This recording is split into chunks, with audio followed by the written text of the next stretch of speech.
Welcome to Voice Note Me, a lo-fi podcast sharing beauty, one human at a time, through conversations unfolding in solitude. In other words, through voice notes. I'm Robin Bethel, a writer, a lover of voice notes, and your host. Thanks for joining me.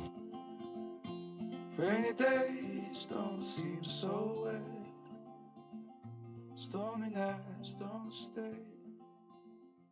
In this episode, I spoke with Martha Williams, who is a writer and the director of programs and education at the Community Library in Ketchum, Idaho. I met Martha briefly in 2024 in the context of her work with the Ernest Hemingway House and the To Taste Life Twice writing seminar. And in a few short interactions, I was drawn to her gentle and deep presence. So I was excited this spring to get to know her more through exchanging voice notes. In a spacious, multi-week conversation, we touched on her work, her love of walking in the woods, the moment we find ourselves in today as a civilization, and the gift of allowing space around ourselves and around the questions that we'll be living into over the next decades. I hope you enjoy listening. Hi, Martha. I'm really looking forward to this conversation with you. I met you last year in the context of your work with the Community Library in Ketchum, where you are, I believe, the director of programs and education. And I don't know if this is how you would phrase it, but you kind of are the steward of the really rich Ernest Hemingway collection that you hold there, and the Ernest Hemingway House, and just all of those legacy items that you guys, gather and share with the public. And so when I met you, everything that you were sharing with us and talking about was really in the context of Ernest Hemingway, because you were taking us through the home, and so that's what we were speaking of mostly. I did hear that you had a novel draft that you were working on, but aside from that, everything was really anchored to Ernest Hemingway, if I remember right. And yet still I had such a sense of you as a really interesting person beyond that, just kind of radiating from that space, even though you weren't talking about anything on a personal level, really. I can feel that, and so I'm excited to see more into it. It layers in along with the work that you do, which is also fascinating, this space of the Ernest Hemingway archives and how immersed you are in that world. So that's what I can see of you from here, and what I can kind of intuit behind what I see, or what I still do see, less directly. And so that'll take me to my first question, which is, I would love for you to share with me a little bit about who you are, and I'd like you to answer it however you like, but please know that I welcome as deep as you want to go. There's how you show up in the world, of course, and there's more personal levels that might touch into interests and passions and things like that, and then you kind of can go into the soul textures, that are even further down below. So however it feels right for you to talk about that, I welcome hearing all of the intricacy that you want to share. And that's where I'll start. Thank you. Hi, Robin. I'm excited to answer this question. I think it could be very sprawling, so I'll do my best. I guess to talk about the library first. Yes, my title at the community library is the Director of Programs and Education. And I do a lot of work with our Hemingway. We call it our Hemingway Legacy Initiative. But I will say I'm not in charge of the archive or the house itself. So just to clarify that, I am one of many people who work in our Hemingway set of programs. There's a different group that really takes care of the house and all of the objects, and our archive, which includes Hemingway items and other things. So I guess just to clarify that, my role is that I oversee all the adult programming and classes at the library. And then my biggest role with the Hemingway materials is that I do oversee the writer in residence program at the Hemingway House. And so I am often taking people through the house, and then also as my role in education. And then I run our Ernest Hemingway seminar that we do every year. So I'm quite embedded in the Hemingway work that the library does, but not all of it, and not really in charge of it. So just to put that out there. I do have a book project that I am slowly working on. I just finished up my master's. I got a Master of Liberal Arts through Johns Hopkins online, and I just finished that in December. So my thesis ended up being a creative nonfiction piece that I hope to expand into a book. Right now I'm working on different sections of it, or continuing to work on essays and trying to get those out for publication. So we'll see how that goes. But I would love ultimately to expand it into a book. Okay, to your question, who I am and how I show up in the world. I like the way this is worded. It's kind of challenging because it could go so many ways. So I guess just a little bit about me and how I got to where I am. I grew up in Fayetteville, Arkansas. So I lived there my entire childhood, and then I went to school in Nashville. So I was there for 4 years. And then I came to Idaho with a friend right after graduation, a friend who'd been out here and wanted to come work for a summer.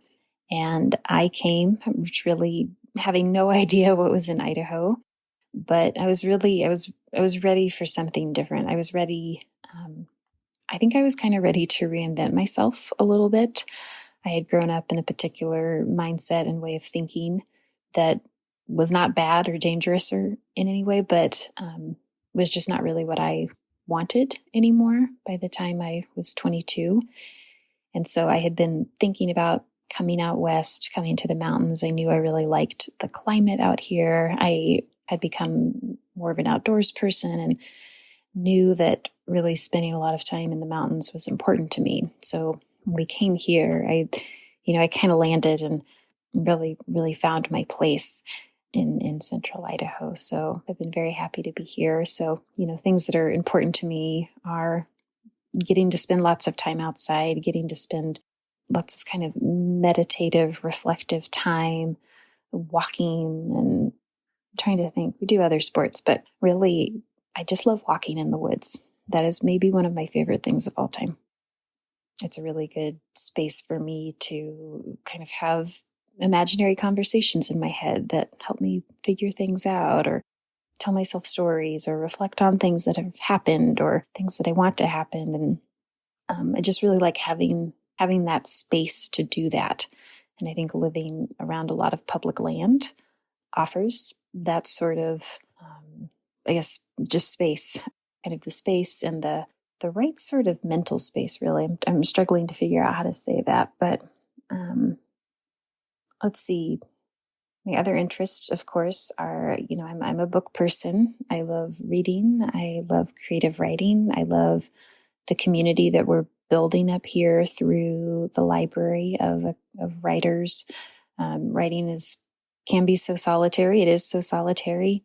And I have really, I think in the last 5 years or so, come to learn how important it is that you surround yourself with other writers and people who want to make change in the world, people who want to share stories, people who want to explore different questions, and how having a rich environment of writers around you, even if they're not writing what you're writing or interested in the same questions you're interested in, just how rich that network is and how much it supports you in your own work. I think that has been a big thing for me in these last few years. I have a family, of course. I have, my family, my parents in Arkansas. I have a sister who lives in Nebraska with a big family. I have a brother who lives in New York City. And then here I have my husband and a stepdaughter who's actually away at college right now in South Korea. So we're kind of all over the place. So that's family is a very strong foundation for me. I'm very close to my immediate family. I would say they are my 4 best friends in the world. So those are the people I talk to the most, even though they're all so far away. Other interests and passions. Let's see. Certainly, I'm really, my book project is about, I would say it's about climate and about our human relationship to the land and to waterways, rivers in particular. I'm really interested in how we as humans have changed waterways, either by damming them up or diverting water elsewhere for different purposes, and how that has really contributed to the world and the society we have built, but also how that has done damage ecologically, and particularly how it's done damage to communities that were quite powerless in standing up and stopping projects that hurt them. And so I'm interested in looking at those things and trying to understand what it was that happened and what the implications were, and not necessarily to undo them, but I think I am still trying to figure out I'm still trying to figure this out, what it is I'm after. So I can't quite put it into words yet, but I just want people to know about it, I guess. I want people to know that these things happened, because I feel like it's a history, and they're kind of micro histories all over the world about dams going up and communities being displaced. And it's not that widely talked about. It's been talked about more in the last couple of years. There's some great people doing work on it, but I'm really interested in just bringing more attention to it and asking questions about it, perhaps more so than trying to answer those questions right now. I'm not quite there yet. Soul textures. Ooh, I really like that phrase. What are the textures of my soul? I don't know. I'm a very curious person. I'm someone who always wants to be learning, always wants to be growing. I hope that I am a very, patient and considerate person. It may depend on the day. I'm not a very spiritual person. I used to be a religious person, and that's something I moved away from when I came out to Idaho. And that has been, it was kind of a breaking open for me to separate myself from a very structured way of seeing the world that I just didn't feel was quite right.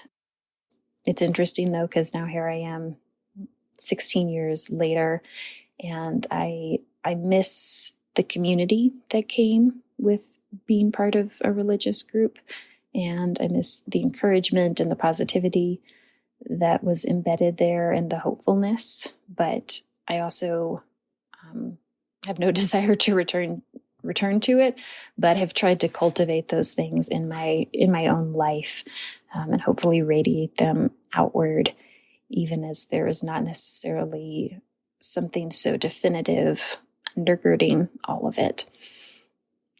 So I hope that's what I do. And I've been thinking about that a lot lately, actually, especially as there's just so much happening in the world, and so much to be scared of, and so much to be so much to just put us on edge every single day. And I have been trying to focus on the good, not the good within the bad, but just the good where it still exists, and where I want to make sure we don't lose it. And so I've been trying to be more, I would say, just more positive about small things, not complaining about the road construction, but just saying instead, wasn't it great that we're going to have this wonderful new road and it's going to be more pedestrian friendly, and, trying to look at the positive side of things, because there's quite a bit going on right now that I can't see any positive side in. And the only positive is that at some point it will end. And I think amidst that, what we can do is continue to love other people and support each other and help each other, and try to take the big view of this will not be forever. It might be for a long time, but it won't be forever. So wow, that was already 12 minutes. So I'm going to stop. Hopefully I answered the question somewhat. And I'd be interested. I know this is more about you interviewing me, but of course I'd love to hear more about you, because similarly, this happens when I take people through the Hemingway house, that I'm just talking at them the whole time, and I don't get to ask a lot of questions. And I'm trying to be better about that, because I kind of just get on my script of the Hemingway story, and I don't do a very good job of asking people who they are and why they're so interested in this, or how they're coming to this moment with me in the house. So I would love to hear a little bit more about you if you have time to share. Thanks, Robin. Hi, Martha. I'm recording this inside after what's been a pretty loud rail. I was going to say rain/hail, and then I modified it. I made a new word myself. Rain with maybe even some hail and huge windstorm. And it was so loud that right as I sat down and was going to record you a note, I had to wait because I knew it would be crazy. So now I'm kind of risking it, because it's gone into the every once in a while slight peppering of mist against my windows. But I'm just going to go for it, because I want to send you a note back. So if you hear any sound, that's what it is. I think first I'm going to touch into your question at the end briefly, and then I'm going to circle back to reflecting on what you shared that I wanted to just be with a little bit. So you shared kind of how you ended up in Idaho, and then you asked me a little bit about who I was, or I think you might have said how I ended up where I am, maybe, or maybe I'm just moving that from what you shared. But I think what I'm going to share with you, so as to not make this a huge question diving into myself at the same level, but to give a little bit of that sense, is I will share how I ended up here, as in recording this podcast and another podcast, which I think does offer a sense of me. So I have done work as a writer and an editor and a writing coach for a number of years. And when I say writer in that context, it's like ghostwriter. I'm talking about the work that people pay me to do. I've also felt long called to write my own work. I had a novel in various forms that I'm working on for a long time. The novel shifted. It's been other books, but there's always been some project there I feel called to work on.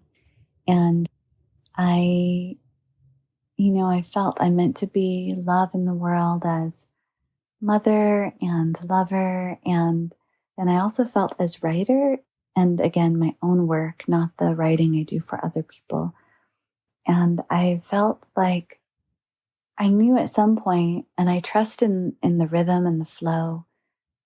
And so much of my life has been about this inner experience, being so close to it, letting it kind of well up, melt into all the pieces and corners of my being, and then spill out as love, which I feel it does do in the world that I touch. And I just had this sense there was another thing asked of me too, which involved my coming into my daily devotion to my writing work, so that a novel actually gets finished, right? And it would be spilling what's inside out into the external world, where it kind of meets the world more widely, however it's meant to. I'm not saying it needs to meet millions of people or whatnot, but it's like a means of it extending further, however it's meant to whoever it's meant to meet. And I just knew this was a piece of how I was meant to be loved in the world. And I still do feel that. I do feel still called to be a writer in that way and work on my own creative work. But I realized actually, as I started following an invisible call, I'm always kind of following invisible calls in different ways, or at least I have been in this last wave of my life. But back in December, I just felt this spark of sense I was meant to do a podcast. And I'd never really had any interest in a podcast before. And something just kind of dropped into my mind in the context of a time where logic, which is definitely not what I center over all else ever, but would say you should put your energy in this direction, this direction, this direction. But I knew that wasn't what I was meant to do in this moment. I was meant to kind of flow with the waters that were surrounding me, holding me, and moving me. And anyways, as part of this, I just had a little bit of a call towards a podcast, specifically with a friend. And then after that, I had another idea where I thought I wanted to do one with people with voice notes. And now they're both birthed and done some other projects too, sharing some guided meditative imaginings. I'm loath to call them guided meditations, but just meditative imaginings that I share with voice and just create that.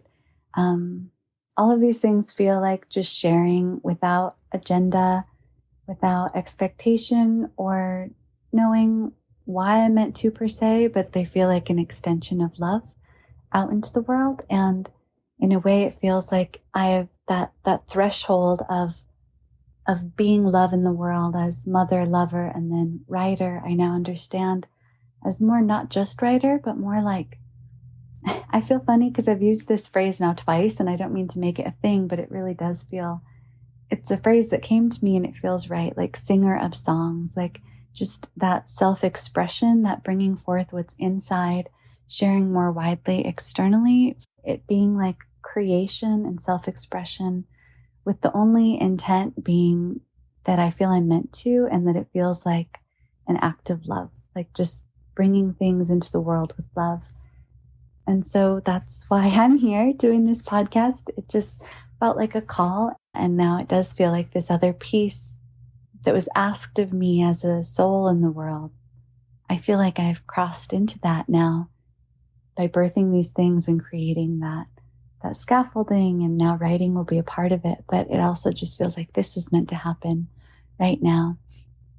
And I think we are in such a pivotal moment in human history that is so hard, and also I think holds the seeds of a lot of beauty, because I think, not to go into this deeply, because I already am going to make this is going to be longer than I intended. But I feel like we are here, and our children's generation and younger than that even, to really rebuild the world. And I don't know how much dissolution and collapse will come before that. And that's a really hard thing. And I've grieved that possibility.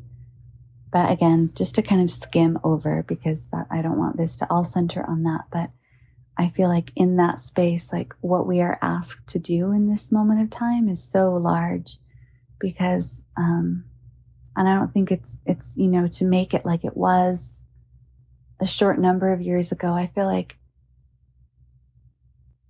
this period of time, not like a couple years, like this period of time is most likely, I think it might be where we see a lot that is really difficult and painful to go through. And also my hope, and I do believe, I think that this will happen, is also we will actually through it come to a new way of being humans together collectively.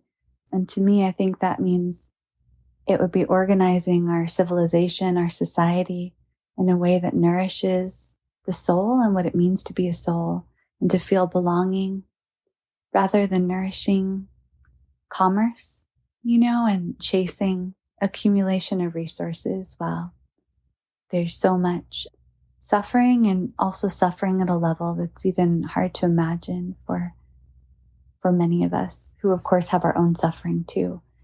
So it's a time that asks so much of us, I feel like. And for me, a big thing that I feel called to do in my work as a writer, when sharing my own fiction, if that's what I end up sharing, but also now as someone who's sharing vision and voice in these spoken forms too, I feel called to tell the story of trust in the dark and listening in the dark. And really hoping that people can descend even closer and closer to their own inner self and inner voice and connection to intuition, whether they feel that just within themselves or connected to the universe or the divine beyond is part of that as well. But I feel like the more if we can connect to that, it's really going to reorient how we are in the world more and more, So there's a little bit / a lot about me. And now I want to kind of move to what you were sharing. And first, I feel like this is going to be a longer note than I think I've done in any of my voice note meetings with people. But I feel like first I want to just say that when we exchanged a couple quick test notes, I was so struck by your voice. And I thought of it in two levels. I feel like when I met you the one time, if I'm remembering right, and I hope you don't mind my mentioning it because you didn't mention it in your note, but I believe you were working on a piece of fiction as well. And I heard a tiny bit about that. But then mostly I met you in the context of you talking about Hemingway, right? Because you were taking us through the house, you were sharing in that role. So it's interesting. And even when you said, I'd love to hear more about you, I'm used to being in like the talking at you role when, you're guiding people through this, but you're talking about Hemingway probably more and your experience of working within that archive and that legacy, probably, with people more than just talking about yourself. Sounds like you are very embedded still in your work as a writer yourself. So I see that, but, so just your relationship to voice in terms of speaking about your own work, and then the Hemingway piece, but also just your speaking voice. I feel in your voice a sense of you as person, which I felt in your presence as well. It feels like kind of a grounded spaciousness that evokes a lot of depth. So I don't know if that's something you'd want to talk about, but I just want to say your voice met me in such a lovely way where I kind of could feel it in my body. So I love that. But now on to what you were sharing here, which really aligns with that sense of your voice too, loving to be in nature and to have meditative walks. I really love that. And I like this sense of sauntering and walking. I love the combination of nature without like a deep desire to make it exercise in like a fast paced way. I think I've seen, because I follow you on Instagram, which, you don't post a lot, but I think I've seen a picture of you mountain biking or something like that. So I'm not saying you don't do those activities too, but I just want to say, and not to offend anyone that loves their nature time in a way that also has speed or like great feats of athleticism or whatnot. But I really appreciate, I can't help it, it's just true. I appreciate that sense of wanting to be with nature in a slow way that really kind of lets you just be, right? Because I think so much of what our culture could use more of is a slowness and taking time to be with self and to be in a little bit more quiet. So it sounds like that's a big piece of your life. And with the book that you talked about, that sounds so interesting to me. It has the intrigue of looking at this more narrow piece, and I could see a lot of interesting questions there.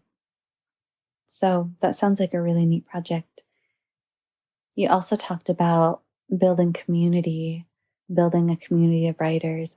And then when you talked about moving from being in a religious community younger and deliberately leaving that and setting that down and moving on in a different way in your life, but sometimes thinking back to that sense of community that it offered and missing that, that to me makes me think again of this moment.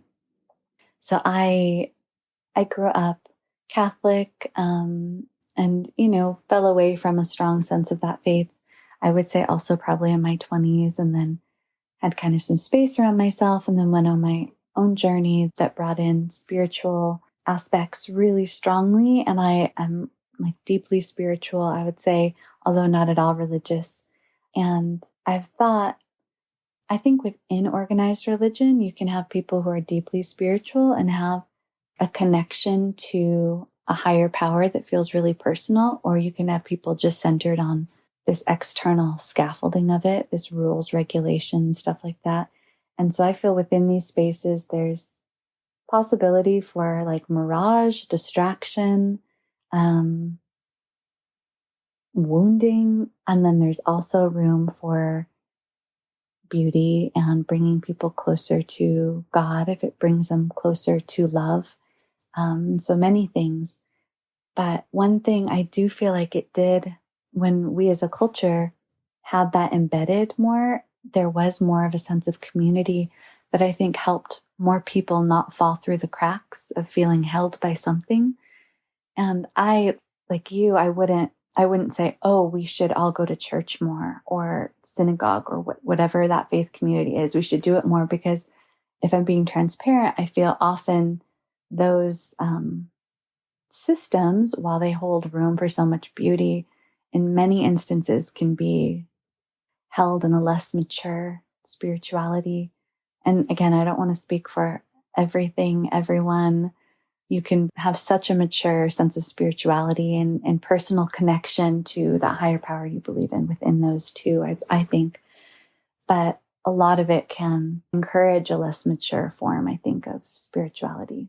And so I wouldn't say, oh, that's the answer, but I would love for there to be more community that held people in a way so that less fell through the cracks of feeling like they don't have that belonging, which I think comes back to then my talking about we're meant to rebuild the world in a way that centers soul and nourishing soul. I think this sense of building community is really important. And so I love that you're doing that work in your town and where you live. Thank you so much for sharing those pieces of who you are. And in whatever I may have touched on that you want to talk about more, I'd love for you to just open into that thread a little bit more. I kind of just want to leave it open there and ask for more on whatever piece of that you might want to talk about. Although, here is one more.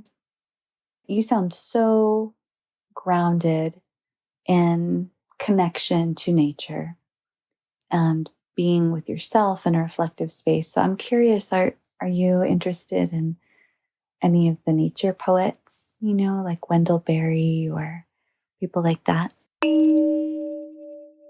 Hi, Robin. It was so nice to listen this morning to your note and all the questions that you shared. And thanks so much for sharing kind of more about why and how you're approaching the podcast. I really enjoyed listening to you describe that. And so much of what you said really resonated with, I just read, or I listened to Robin Wall Kimmerer's new book, The Service Fairy: Abundance and Reciprocity in the Natural World. And it talks quite a bit about what you were touching on in terms of the different kinds of economies we could consider having in the future that are more based around generosity and sharing and really just this idea of abundance, and that we don't need to have a scarcity mindset. And it was a really wonderful little book. It's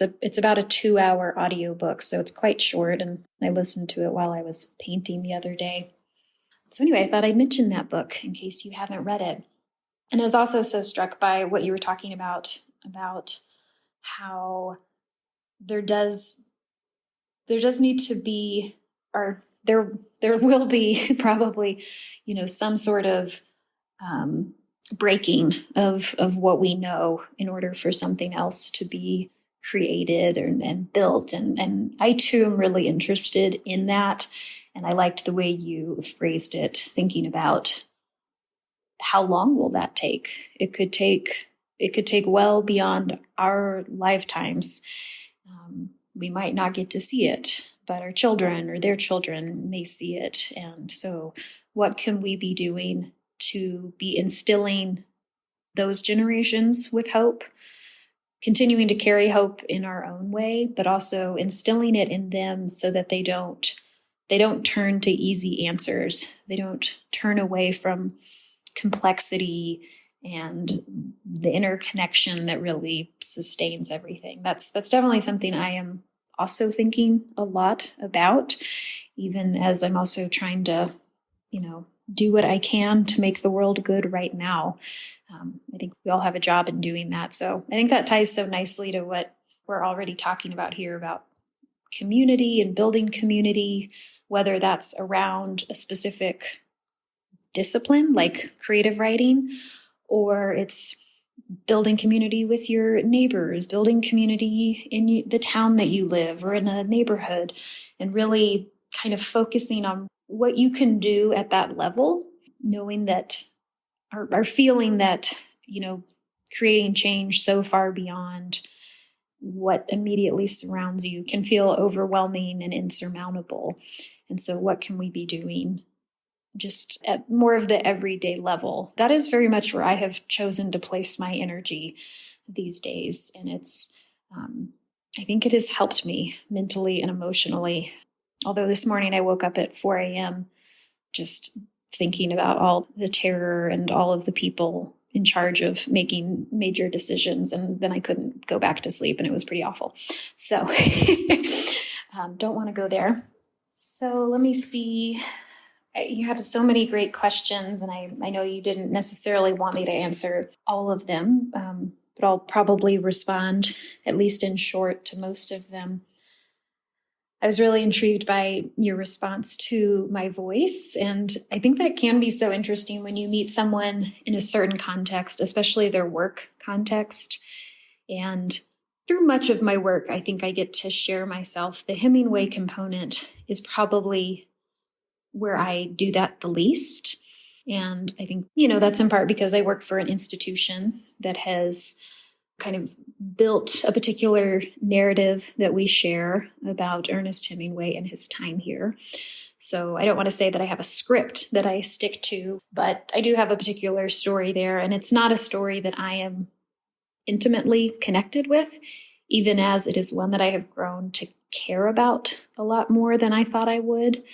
And particularly that house. I really love the house and the work that we're doing there and the space that we offer for people to come do creative work. And so it's a place that I love, even though it's also a story that I feel complexity around, but I enjoy sharing it. So I think that's interesting just to hear how you kind of responded to my voice and hearing me talk more about myself, which is not something I do a lot, honestly, because that's not a big part of my job. And I feel like that's where I talk to people most, is at my job, because I'm really very introverted. And so having a job like this where I am interacting with the public a lot really takes a lot of those resources, a lot of my social reserve. And so often outside of work, I like to spend a lot of time alone, as you also noted on. And I think that's part of the reason. I also feel like being outside is just very replenishing to me. It's my time to not be focused on what are the tasks I have to do to prepare for this event. It's more just my time to be in my own mind and kind of reflecting on things, reflecting on decisions I've made, telling myself stories about the present or about the future. And really, I think the thing I do most when I'm out in the woods is I have conversations. I have imaginary conversations all the time. And I really work out a lot of ideas that way. I had one especially great walk last summer. I was trying to figure out the structure of my master's thesis, which I thought was going to be fiction. And I went on this long walk up north on the Harriman Trail, and I walked for several hours with my dog.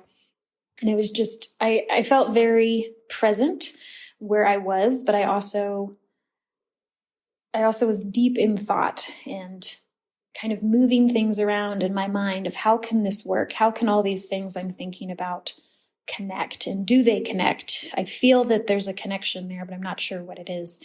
And I went on this long walk by myself, and through conversations and just in my mind, I worked it out. And I got home and I sat down immediately and scribbled furiously for about half an hour this structure that I had realized while I was out walking. And so that's something I do feel very strongly about, that we need, as creative people, we need that sort of time to ourselves to really understand what it is we're doing and why. I spend a lot of time creating questions, and then it takes some really dedicated space to let the answers come. And for me, walking outside is that space, is one of those spaces, is probably the best space for me. Basically, anything away from technology, from work, from family life, from all these things that I do love and value. But I kind of need to be away from it all, even from my own home, just being in a different space mentally and physically, and being out where it's quiet and where there's so much to observe and so much that informs what I'm thinking about, especially as I'm working on this project about rivers and our relationship to them and our relationship to the land more broadly. It just makes sense. I have some of my greatest sort of epiphanies walking along the river, or just taking that time away from my writing desk to reflect and to be near the thing I am writing about. So, oh yeah, you mentioned exercise. I definitely do. I mean, when I go hiking and do big things and backpacking, there's definitely an exercise component, but because I'm such a deep daydreamer, I often forget that, and I find myself walking at a much slower pace, and then I kind of like, oh yeah, I'm also out here. This is my exercise today, so I need to speed it up a little bit, even as I also want to use it as time to just reflect and be outside. So there is a little bit of that. I was interested in your question about, poets that I like, and I've not read enough Wendell Berry. He is someone who I feel like I've been circling around my whole life, and multiple people have mentioned that I would like him. And so he is someone I would like to dive into more. I've had a practice. I haven't done it lately, but a couple of years ago, I had a really good rhythm going where I would have a book of poetry checked out from the library, or there are a few that I own, and I would read 1 or 2 poems every morning. Right when I got up, before I brushed my teeth, before I looked at my phone, before I did anything else, I would read a poem. And what jump-started that was a collection of poems that I owned by Mary Oliver. And I had come into her poetry by someone's recommendation and found that her poems were just, I think they were meant for the morning time. I think they were meant for these moments of awakening and quiet when the rest of the world hasn't really invaded us yet. And actually, it's funny that you had mentioned poetry too, because in my journal that I was writing your questions in, I had folded up a couple of pieces of paper with Mary Oliver poems printed. And the one I had read and really loved recently was called Spring. And so it's about spring coming out, this serpent coming from his cave under the black rocks, his winter death, and sliding over the pine needles. And it's just such a beautiful and vivid poem. And then kind of toward the end, there are these 2 lines that there are so many stories more beautiful than answers.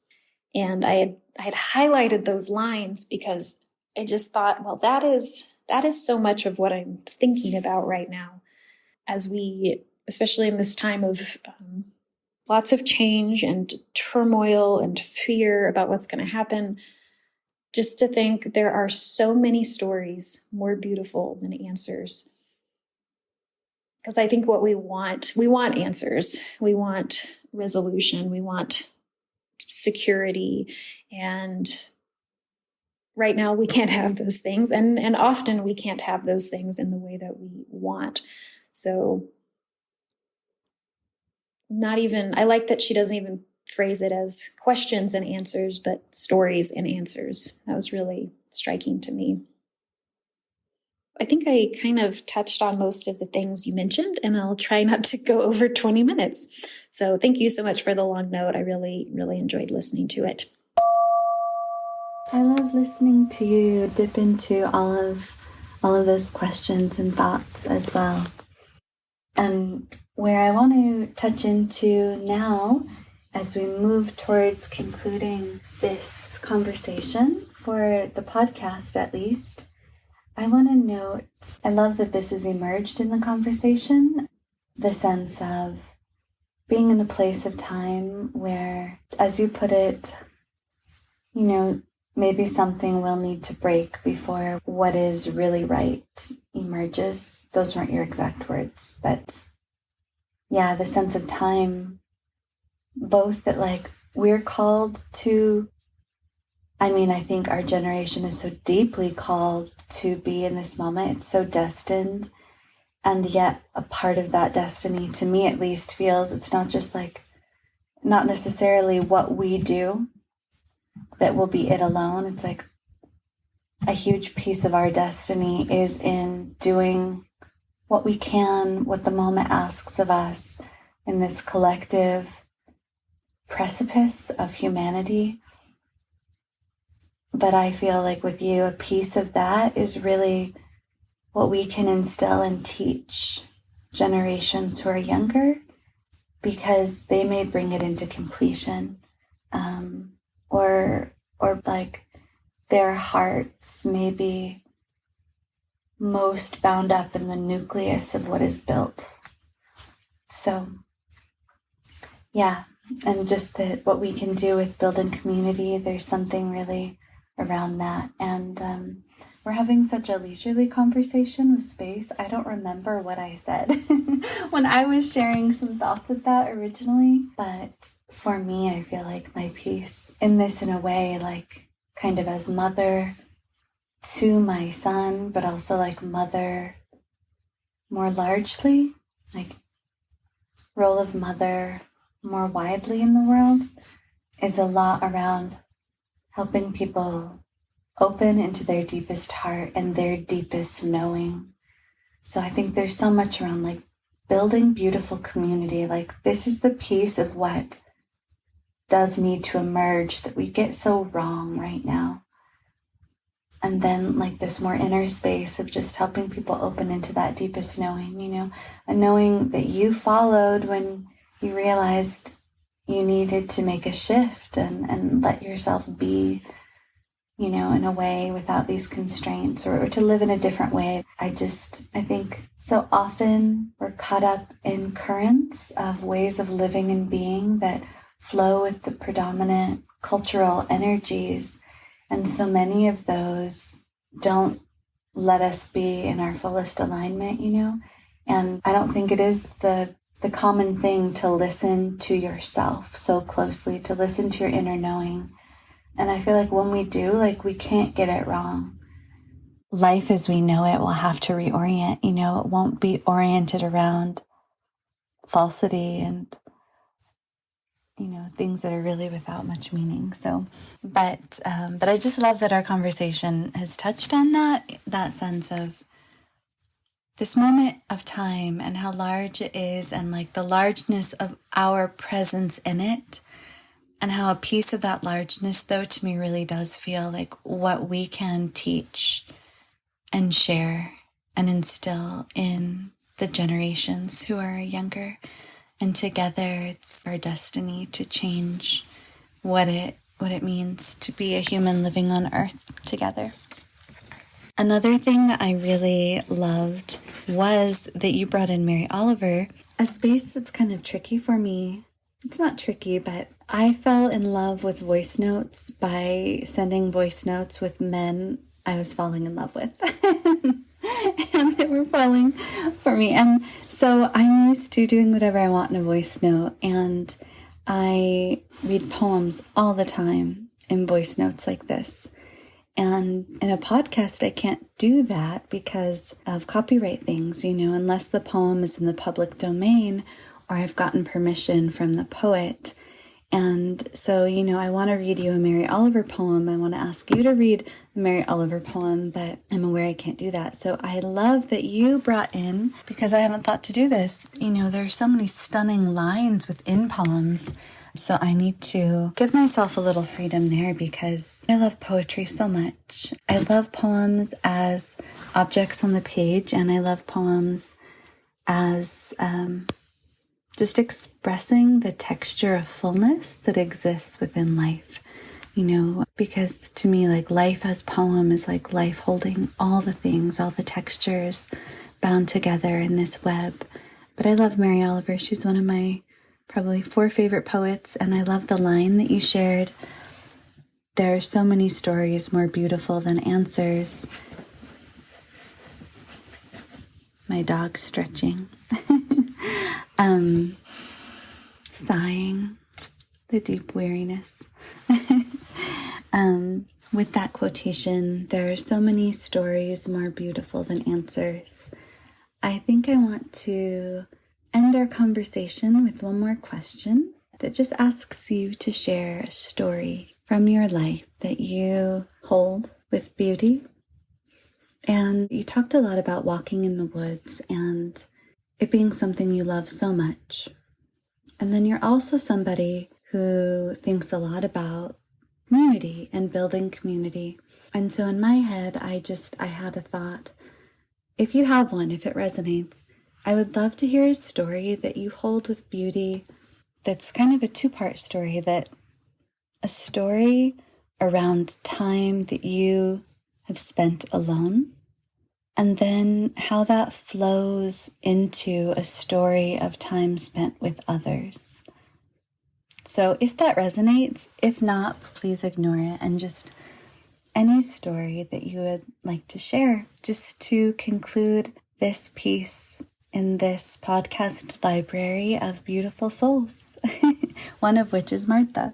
I guess first I have to say I've enjoyed our leisurely conversation.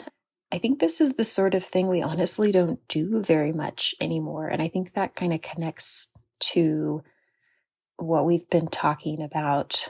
And I love your description of this deepest knowing. I think we live in a world that moves so fast, and it feels like it's just going to keep speeding up all the time.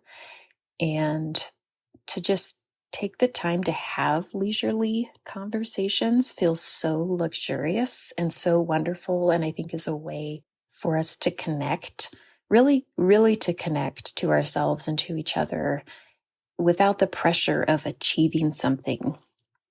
I had this funny experience a couple of months ago where I was meeting a friend for coffee, and it's a friend who reaches out every now and then and says, can we get a cup of coffee and catch up? And I have always had I realized that I have had this mentality that we're getting coffee to achieve something.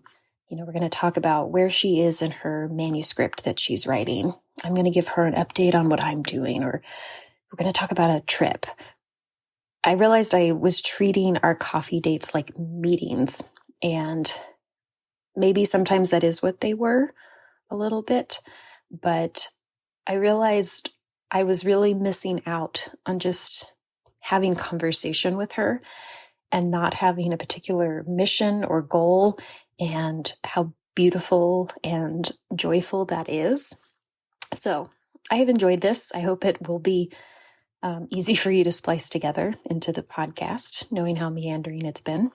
But I also wanted to say on this idea of deepest knowing and the Mary Oliver poem, I kept rereading that poem. It has really stayed with me these couple of weeks as I've been through a couple of things, had a couple of new experiences, and been invited through some of those experiences to really kind of do some self-examination and think about what it is that I want in life. And that poem just keeps coming up. Those 2 lines just keep coming up, and they intrigue me so much. And so I'm glad that resonated with you too. And I started thinking that, that is what poems offer for us. Poems offer us another opportunity to know ourselves and the world better.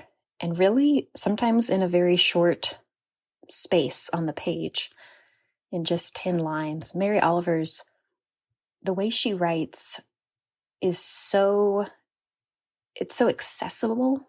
She does not, how do I want to say this?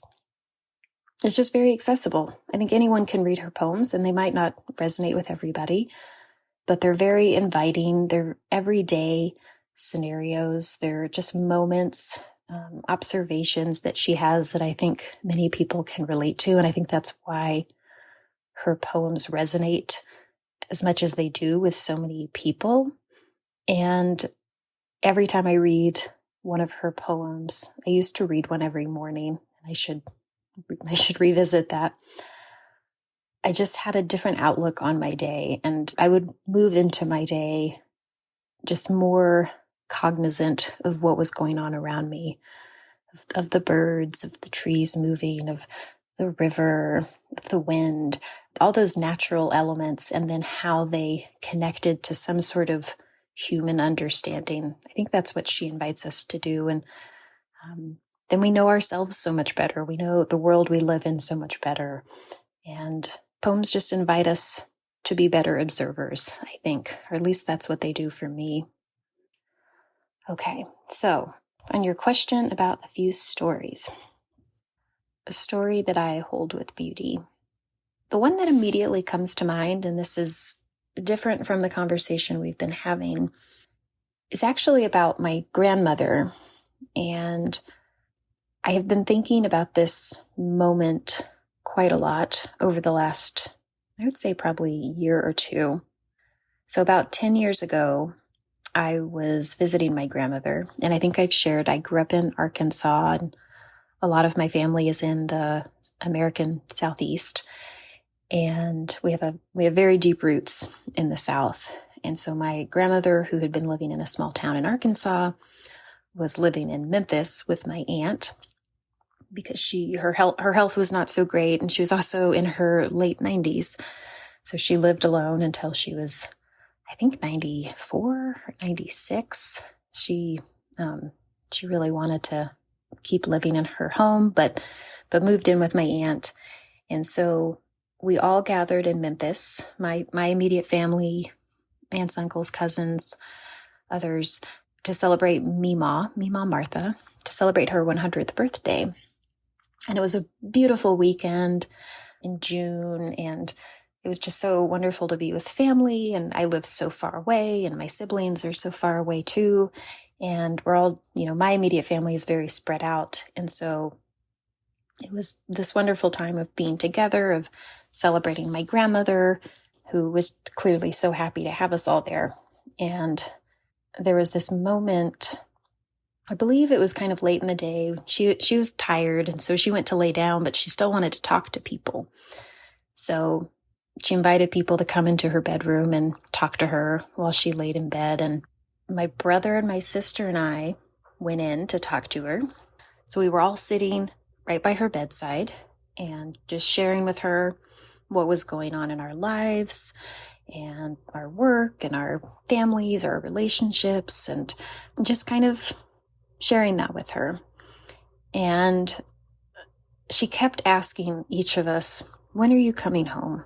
When are you coming home? I live in Idaho. My sister is in Nebraska. My brother is in New York. We were all pretty far from home. And I just remember hearing in her voice two things. One was deep love for us and a desire for us to be in her life more. The other was annoyance, which I thought was kind of funny.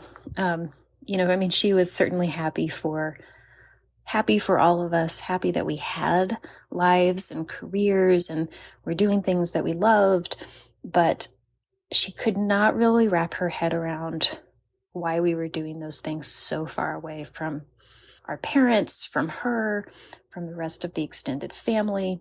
To her, this didn't make sense. She kind of pictured all of us leaving home as something that we needed to do, but then we'd come back. And as we're talking, I remember her holding my hand and just squeezing it so hard. And her hand was not that much bigger than mine and, much thinner, bonier, but still so strong. And I was just amazed at this. I wondered, how is this 100-year-old woman squeezing the life out of my hand? How is she so strong? And I think it was just sheer determination and love that she was conveying through that hand squeeze. And it is just, I think, a moment I've been thinking about a lot as I have been missing home, been missing my family, as my parents are aging, and I'm thinking a lot about how difficult it is to be so far away from them. But it is a moment, to me, it was a beautiful moment, because what it told me too was that I have people like that who love me so much, even if they don't understand why I'm doing what I'm doing. They love me regardless, and all they want is to be near me. And that was really beautiful. And I'm sorry that I couldn't give Mima what she wanted, but I'm happy to be living the life I am. And I'm happy that I can stay so connected to my family while pursuing this life that really just makes sense to me, really is where I'm comfortable and happy and feel like I contribute. So, I want to tell kind of a different story for this other question about community and spending time alone, but also with others. A very different story came to mind there. As I've shared, I hike a lot, and I mostly hike alone. I really love hiking alone. Occasionally I go with a friend or with my partner, and that is also wonderful, but it's such a different experience when I'm with someone. I'm more focused on conversation, although certainly with good friends, we can hike in silence in our own thoughts and talk occasionally, which I really value. But often I feel like the hikes have that sort of pressure that I put on the coffee dates with my friend, that we're there to catch up. We're there to kind of achieve something conversationally. And for me, hiking is really, I would say, kind of a respite from the world and from my busy work, where I talk to people a lot through the day. And I get that time alone that I really need. But something I got involved in several years ago is a volunteer opportunity that the Idaho Conservation League has. Every summer, they have a group of wilderness stewards, and these are volunteers who are out hiking on the trails, and they're providing information to the Forest Service about trail usage, like counting how many people are out there on a particular trail on a particular day. I won't try to explain it all, but it's an important thing for the Forest Service, and it was something I got involved in because I really care about our trails, particularly in the wilderness areas, and protecting them and ensuring that future generations get to experience them the way I do. And so part of that is sometimes cleaning up campfire rings that shouldn't be there, or letting people know, hey, there's a reason dogs are supposed to be unleashed this time of year. Did you know about that? So kind of talking to people. So I'm also often doing that alone. I'm hiking and I'm counting people and kind of greeting them and seeing how their experience is out on the trail. And I realized recently part of the reason why I like this so much is because I can do something alone, but also be part of a collective that is doing work that I think is really important. I can just do the thing I love, and I can go out and hike by myself, but that I'm doing that in community by nature of the fact that I am contributing something, that I'm encouraged to engage with other hikers more than I typically would, to hear about why they're out on the trail, what they're seeing, why they want it to be protected. So it's a really wonderful organization and opportunity that they provide for people who love hiking, love our wilderness area, to help keep it there, which this summer will be even more important as there have been so many cuts to the Forest Service staff. And I think they'll be really I hope they'll be really happy about the information we're providing them about trail usage that helps their funding and all of these things. So I know that wasn't really a story so much as a kind of a factoid, something I do. But that was what came to mind. So I hope that works for you. Robin, I so enjoyed just kind of these conversations, and yeah, I hope we can get together sometime when you're up here or I'm in Boise and get some coffee and not have any agenda, just chat and keep getting to know each other. I think that's what we need, or it's what I need, to just slow down often and ask each other these questions. Ask each other to share stories, because those are so much more beautiful than any item on a checklist. Thanks. Thanks for sharing those stories, Martha. I really love hearing your story of your grandmother. And it was interesting to me that you shared that now, because my grandpa just passed away this week. So, which doesn't completely relate to your story, but just a note of grandparent love. So I appreciated it for that, as well as why you shared it. And another story as well, which kind of shows some of what I love about this podcast space, in that it is combining solitude with community. And I think some of us really love that fusion. And so it doesn't surprise me that I see that in you. I think there's so many fruits of solitude and beautiful gifts of it. And then, like, you can extend those, to others. And it sounds like your work on the trails there, it's really doing that in real time and afterwards. And so that's really lovely. And I would love so much to spend some non-voice note time with you in conversation one day. And I feel we probably will. And we will certainly have no agenda, but simply to see this other human being we've started to get to know. And I'm so happy to be able to see more of you. So thanks for doing this with me, Martha. And I'll talk to you soon.